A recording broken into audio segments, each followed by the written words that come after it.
Hello दोस्तों, techno diary channel में आप सबका स्वागत है। दोस्तों, मैं इस चैनल में टेक्नोलॉजी रिलेटेड वीडियोस बनाता हूं। अगर आपको टेक्नोलॉजी का नॉलेज चाहिए तो मेरे चैनल को सब्सक्राइब कीजिए। तो चलिए बिना कुछ देर के शुरू करते हैं। जी हाँ दोस्तों, आपने सही देखा थंबनेल में। आज आपको अपना भाई व्हाट्सएप हैक करने के लिए धमाकेदार ट्रिक्स लेके आया है। अगर आप भी हैक करना चाहते हो किसी का भी व्हाट्सएप, तो बिना स्किप करके वीडियो को एंड तक देखना। मैं गारंटी के साथ कहता हूँ आप ज़रूर हैक करना सीख जाओगे। दोस्तों, ये कोई मजाक या झूठ नहीं है। चाहे तो आप किसी का भी हैक करके देख सकते हो। तो चलिए शुरू करते हैं बिना कुछ बकचोदी के। किसी का भी व्हाट्सएप हैक करने के लिए आप पहले खुद का मोबाइल लीजिए और दूसरों का भी लीजिए। पहले आप अपने मोबाइल में क्रोम ब्राउज़र को ओपन कीजिए, जैसे कि मैं ओपन कर रहा हूं। आप लोग देखिए, सर्च बार में आप टाइप कीजिए WhatsApp web scan. WhatsApp web scan, देखिए ऐसा ही आप टाइप करना है, WhatsApp web scan. WhatsApp web scan type करने के बाद आप लोग सर्च बटन में सर्च करना है। सर्च करने के बाद राइट साइड 3 डॉट्स आप देख रहे होंगे। 3 डॉट्स में क्लिक करना है। क्लिक करने के बाद देखिए डेस्कटॉप साइट ऑन होगा। अगर ऑन होगा तो अच्छा होगा, नहीं तो आप लोग 3 डॉट्स में जाके डेस्कटॉप साइट को ऑन करना पड़ेगा। डेस्कटॉप साइट ऑन करने से ही व्हाट्सएप हैक किया जा सकता है। देखिए व्हाट्सएप वेब आ गया। पहले जो लिंक है उसमें क्लिक कीजिए। उसमें क्लिक करने से एक क्यूआर कोड दिखेगा। आपको उसी क्यूआर कोड को स्कैन करना है। स्कैन जो जिसका भी हैक करना चाहते हो उसका मोबाइल लीजिए।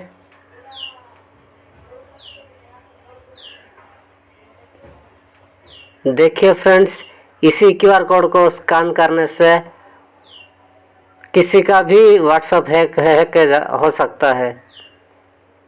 देखिए जैसे कि इसी व्हाट्सएप को ओपन करके यहाँ पे भी 3 डॉट्स दिख रहे होंगे राइट साइड पे, इसको भी आप ओपन कीजिए। तो लिखा होगा लिंक डिवाइस। लिंक डिवाइस पे जाना है आपको। जाने के बाद देखिए लिंक डिवाइस लिखा होगा, इसमें यूज मोबाइल डाटा को क्लिक कीजिए। करने के बाद देखिए क्यूआर कोड स्कैन करना पड़ेगा। क्यूआर कोड स्कैन करने से इस मोबाइल दूसरों का मोबाइल जो मोबाइल में जो व्हाट्सएप होगा वो व्हाट्सएप आपके मोबाइल में आ जाएगा। यानी कि पूरी तरह से आप उसका व्हाट्सएप को कंट्रोल में ले सकते हो। थोड़ा वेट कीजिए फ्रेंड्स। देखिए दूसरे मोबाइल पे जो व्हाट्सएप है उसका व्हाट्सएप नंबर मेरे पास आ गया है, यानी कि उसका व्हाट्सएप मेरे पास आ गया है। आप लोग देखिए सेम है कि नहीं, आप देख के बताएंगे। यहाँ पे जो नंबर है यहाँ पे भी वही होगा। देखिए यहाँ पे डीपी, देखिए सेम डीपी है, यानी कि इस मोबाइल का व्हाट्सएप पूरा मेरे मोबाइल पे आ चुका है। ऐसे होता है व्हाट्सएप हैक। देखिए डीपी में चेंज करूँगा।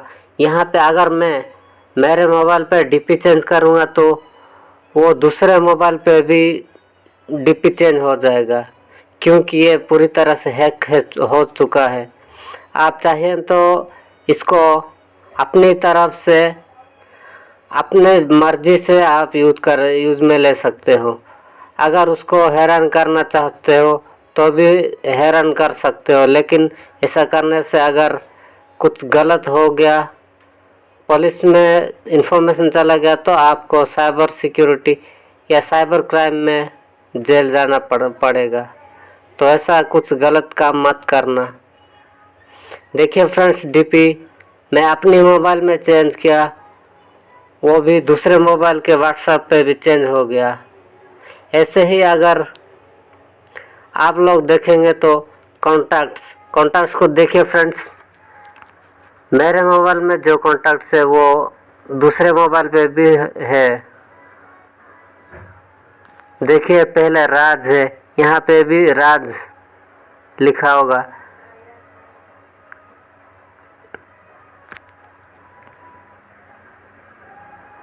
आप देख सकते हैं फ्रेंड्स, ये पूरा कंट्रोल मेरे पास आ चुका है।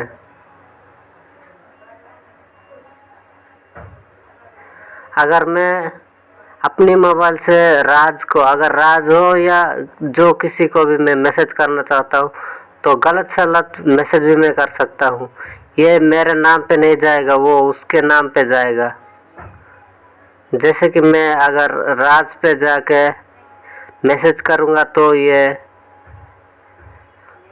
दूसरे के नाम पे मैसेज चला जाएगा, लेकिन मेरा नाम इसमें नहीं शो करेगा।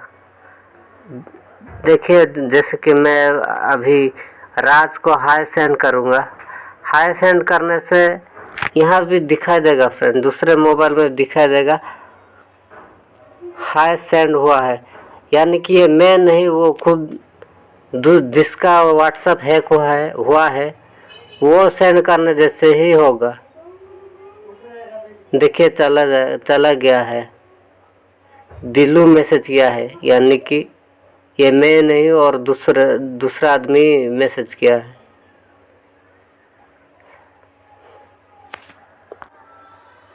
हाँ फ्रेंड्स, अगर आपका किसी ने व्हाट्सएप हैक किया है तो 3 लाइन्स में जाइए।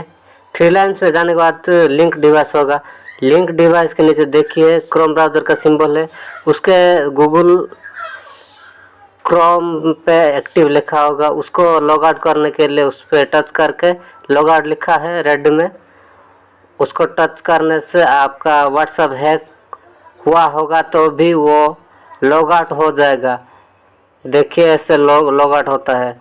लॉग आउट होने से आपको कोई परेशान नहीं कर सकता है।